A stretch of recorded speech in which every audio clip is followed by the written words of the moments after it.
And once it's plugged in a while, I like that you can unplug it and take it places.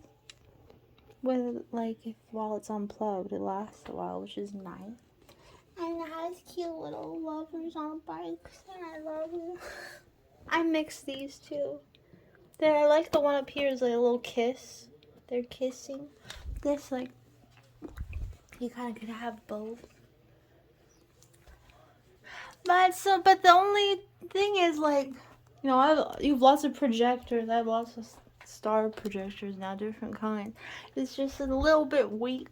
Like it doesn't show up. If there's any light in the room, then it doesn't show up at all. It has to be totally dark. Like if I put this in the living room with the TV on, you're not even gonna see it. And it doesn't, but it's very cute. So, you know, I can't complain. They don't say I love you on the other ones. They have little cutie lovers on a bike. So I think it's very cute. So. Just know if you turn, it's not like a party light.